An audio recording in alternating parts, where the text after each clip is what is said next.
शेपूची भाजी बनवून दाखवते। शेपू पालकाची भाजी करण्यासाठी मी 6 ते 7 लसण घेतले, 2 कांदा चिरून घेतलाय आणि 5 ते 6 मिरच्या घेतल्या, डाळ, तेल, हिंग, मीठ, शेपू पालक आणि मसाले। आता शेपू पालकाला मी चांगलं 2 ते 3 पाण्याने धुवून घेते आणि डाळीला पण मी पाण्याने धुवून घेते आणि ह्याला 1 तास पर्यंत मी भिजत घालते। आता गॅसमध्ये मी कढई ठेवून त्याच्यावर तेल टाकून तेल चांगलं गरम करून घेतलंय। आता ह्यात मी जिरं घालून घेते। जिरं चांगलं तडतडलंय। आता ह्यात मी लसूण जे आहे ते खलबत्त्यामध्ये चांगलं कुटून घेतलंय ते घालून घेतलंय।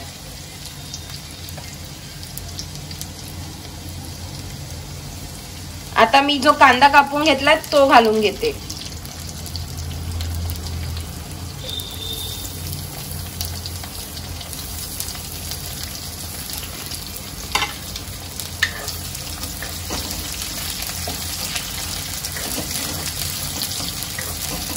आता या सर्वांना चांगलं मी एकत्र तेलामध्ये परतून घेते।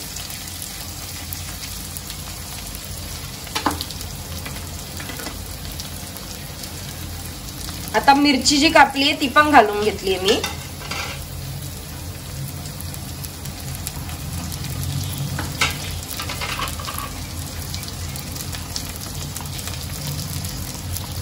आता यात थोडं हिंग घालून घेते।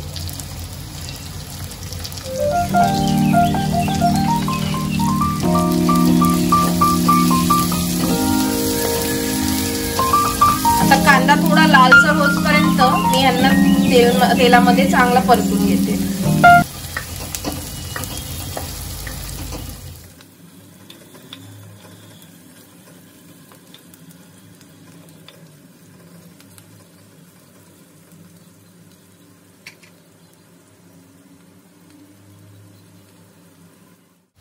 कांद्याला थोडा नरम होईपर्यंत मी चांगला परतून।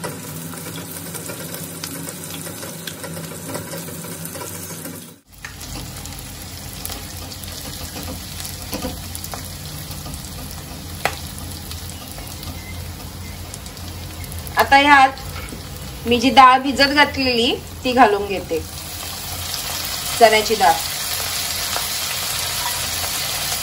ह्या सर्वांना मी जरा 5 मिनिटापर्यंत परतून घेते एकत्र।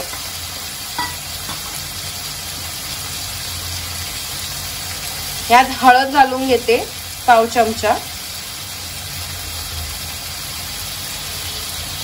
आणि मीठ।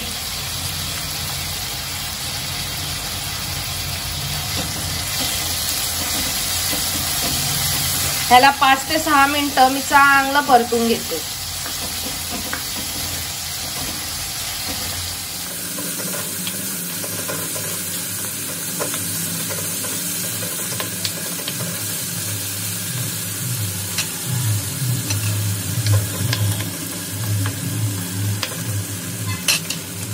पाच मिनिटं झालेले आहेत। आता यात मी पालक आणि शेपू घालून घेते।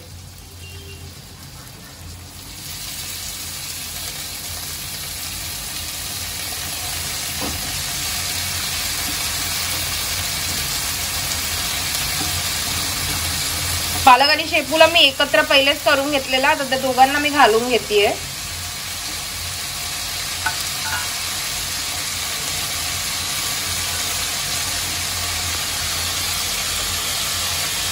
आता या सगळ्यांना मी झाकण मारून घेतेय।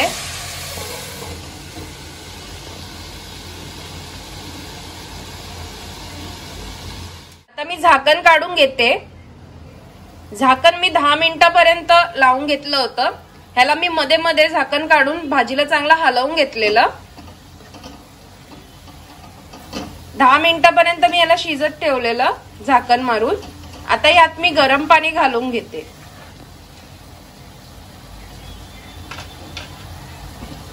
गरम पाणी मी 1 ते 1.5 ग्लास टाकलेला आहे, कारण भाजी शिजवण्यासाठी मी गरम पाणी घालते।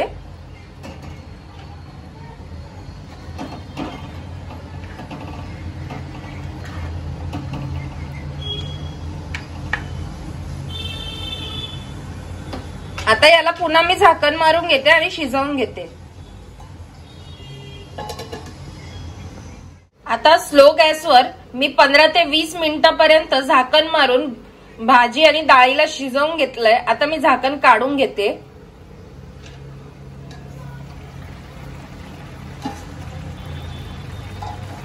ह्याला मी थोडं ओलसर असंच ठेवतीये, थोडं पाणी राहू देते मी याचं. आपली आता भाजी झालेली आहे.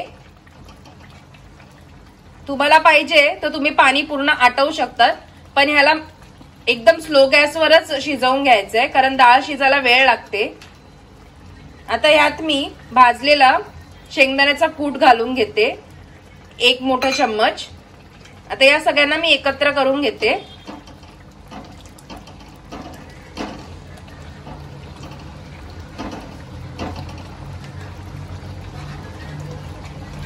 आता आपली भाजी झालेली आहे.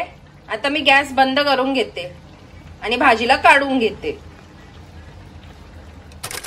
शेपू पालकाची भाजी झालेली आहे. याला तुम्ही चपाती बरोबर किंवा भाताबरोबर दोन्ही बरोबर खाऊ शकता. भाताबरोबर खाण्यासाठी मी थोडासा म्हणून रस्सा ठेवलाय, तुम्हाला पाहिजे तर तुम्ही सुकी पण करू शकता. रेसिपी तुम्ही पण करून बघा. आवडली तर मला कमेंट करा, लाईक करा, शेअर करा, सबस्क्राईब करा. Bye bye.